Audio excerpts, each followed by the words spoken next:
Well, hello there, New Life. My name is Josh. How are you guys doing? Well, if the first thing that came to your mind was busy or tired, then this Devo is for you, and I'm right there with you, because we are a busy people. We as Americans, and it just seems like human beings in the digital 21st century, we are busy people.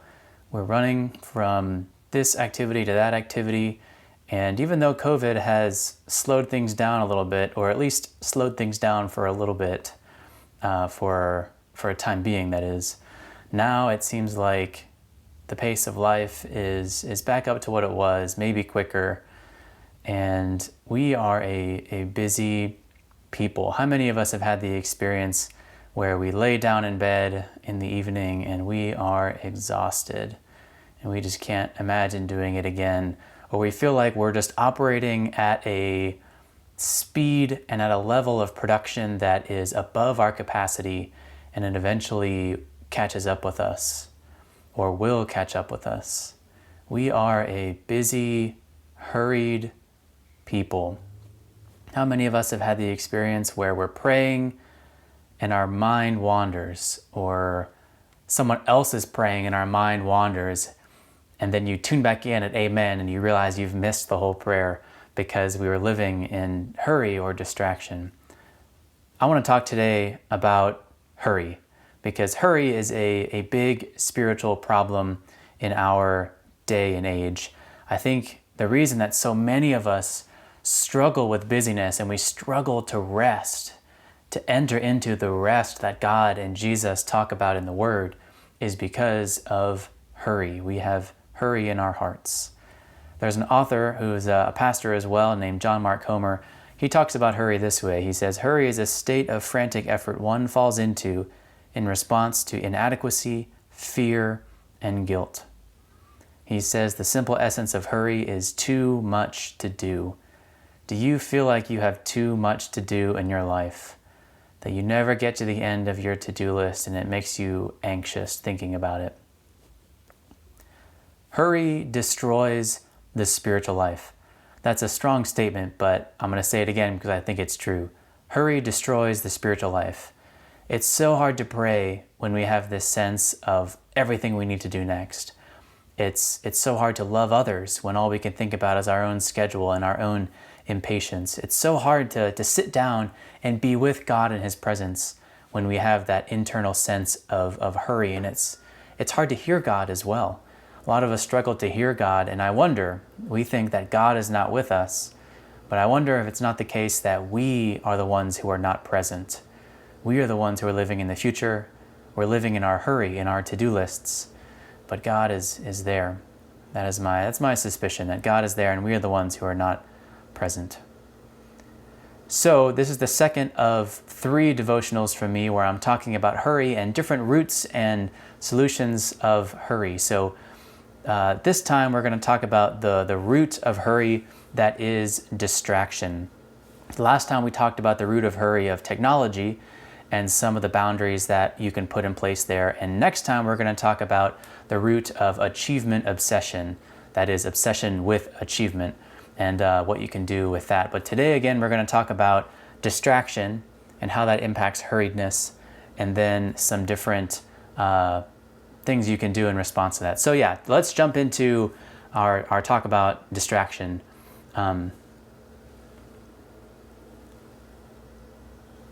Okay, never mind. Today, as I said, we're going to focus on distraction. So the big statement here is that one of the greatest spiritual problems of our age is distraction. Distraction is killing our spiritual lives, and it's something that the church is waking up to, and even our society as a whole is waking up to, is the dangers of distraction.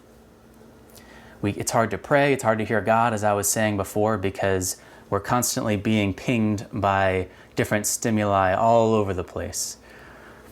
In 2000, there was a study that said that our attention span had shortened. There's a study recently that said in 2000, our attention span was 12 seconds long, but now it is 8 seconds long. And for context, a goldfish's attention span is 9 seconds. Our attention span, 8 seconds. Goldfish, 9 seconds. So we're literally getting beaten by goldfish, people. That is the extent of the problem that we have here with our focus and our distraction level. Many addictions as well have their roots in distraction saturation. So we cannot stand boredom, and boredom in Celebrate Recovery circles and addiction recovery circles is being added into the list of common triggers for people. When our brains are bored because they've been trained to constantly seek attention, then they run to other sources of instant gratification like TV, Netflix, pornography, drugs, food. These other things become coping mechanisms because we've trained our brain to crave constant in entertainment and engagement. So technology then, this links with our previous discussion about the root of hurry of technology. Technology is a huge source of distraction in our age. The average person touches his or her phone an average of 2,617 times per day, a recent study found. 2,617 times per day someone touches their phone, an average person touches their phone. That's a lot. That's 2,617 times that a person's focus is chunked up and divided throughout the day. So this constant division of our attention is affecting our ability to concentrate on actually anything. But in this devotional, I'm thinking specifically about our spiritual lives. How do we expect to pray to God and to dwell in His presence and to meditate on Him and His Word if we can't focus at all?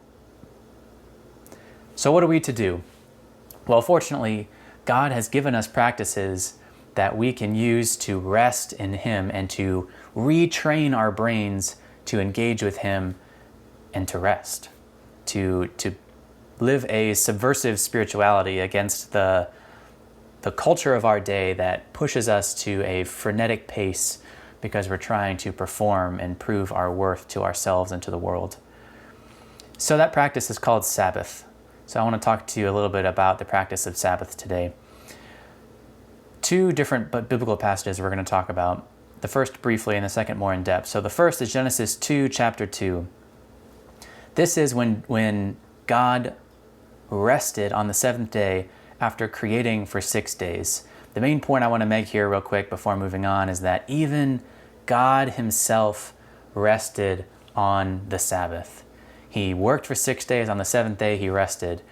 And did God need to rest because of weariness? No, He didn't, because He's God. But He chose to anyways because He was enjoying His creation. He was resting. He was modeling that rest for the people of God coming forward, even into our day, into New Testament times. So remember that God Himself rested, and we want to be like God, don't we? So we need to do what God does and what Jesus has modeled for us. But more in depth, I want to read the story of Mark chapter 2, starting in verse 23. So this is Mark 2, 23 to 28. One Sabbath, Jesus was going through the grain fields, and as His disciples walked along, they began to pick some heads of grain. The Pharisees said to Him, "Look, why are they doing what is unlawful on the Sabbath?" He answered, "Have you never read what David did when he and his companions were hungry and in need? In the days of Abiathar the high priest, he entered the house of God and ate the consecrated bread, which is lawful only for priests to eat. And he also gave some to his companions. Then he said to him, 'The Sabbath was made for man, not man for the Sabbath. So the Son of Man is Lord even of the Sabbath.'" So Jesus and His disciples were walking through this grain field. His disciples started picking some of the heads of grain and eating them. And in the Jewish law of the time, that was considered work because you were harvesting. You were taking the fruit of the vine, so to speak, off the vine. So the Pharisees called out Jesus on this. He said, "Why are you letting your disciples break the Sabbath?" And Jesus said, well, He pointed out some places in Scripture where the Sabbath law was legitimately broken, or at least the extra boundaries around Sabbath that they've placed. But then Jesus said this very interesting line, "The Sabbath was made for man, not man for the Sabbath. So the Son of Man is Lord even of the Sabbath. The Sabbath is a gift that God has given to us. It is for man. It is not something that is legalistic, that we have to worry about obeying certain rules and deciding what is work and what is not work. It is a gift from Jesus. And even Jesus himself is not legalistic about the Sabbath, because he saw a need here and he said, have you never read what David and he and his companions were hungry and in need, etc., etc. So Jesus is not legalistic about this. The Sabbath is for us. It is not an obligation.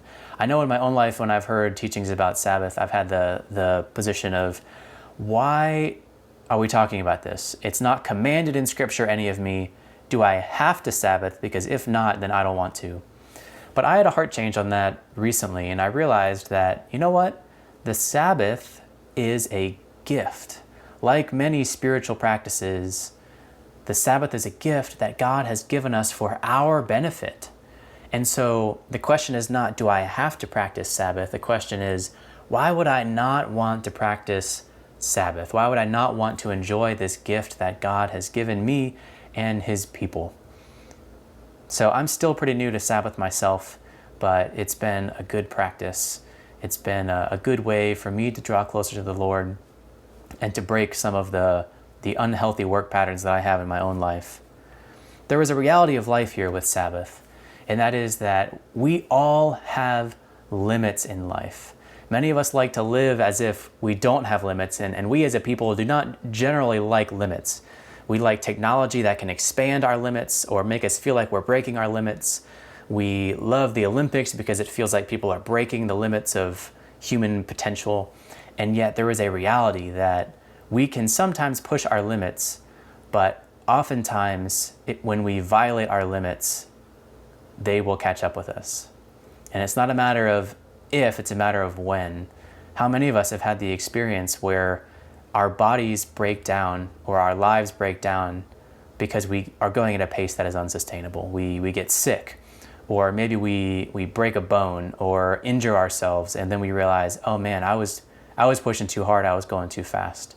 And we realize, man, God slowed me down. You just wonder about coronavirus. Did God allow this to happen because he saw the frenetic pace of the world? I don't know, but I do think that God is at least using coronavirus to slow down the world and to remind people that there is more to life than accomplishment and more to life than filling up our schedules and running around. Why is it so hard to slow down, though? And I think there's a bunch of reasons, but one of the main reasons I think is because we've bought into our culture's lie that we are what we achieve. And so if we look around and we see others achieving and we aren't achieving, then that's a threat to our identity. Or if I rest and I'm not achieving and my achievement is the source of my identity, then resting is actually a source of, it's a threat to my identity. And so therefore we hurry and we hurry and we hurry and we respond to the question, how are you? With I'm busy, because busyness has become a status symbol in our society. It used to be decades ago that leisure was a sign of wealth and status in our society, but now it's flipped. The more busy you are, the more important you are in our society, and so we all try to be busy, but this is not the message of Jesus. Sabbath, so a few things that Sabbath are not. Sabbath is not the same thing as a day off. It's not an opportunity for you to catch up on all the work that you couldn't catch up on otherwise because you were busy with your 9-to-5 job. Sabbath is a rest from work. Also, Sabbath is not legalistic. Sabbath, if you're asking yourself too often, is this rest or is this work, then maybe you're missing the point of Sabbath. The point is to draw into a place of joy and worship. Remember, it's a gift. It's not supposed to be a burden. So, because Sabbath is a gift, enjoy it, lean into it, love it, look forward to it. The people that I know who are practicing Sabbath well are people who love the Sabbath. It is not a begrudging thing that they have to do every week. It is a gift that they get to enjoy. Sabbath is also 1 day per week. Traditionally, I suppose you could practice it more often than you want, but some people do it from sundown to sundown, or like a Friday night sundown to Saturday night sundown. Other people just take a whole day. It is no work. It is a time for rest. It is a time for worship. And it is a time to do things that bring you joy. So a good litmus test, if you're thinking, should I do this on the Sabbath or not?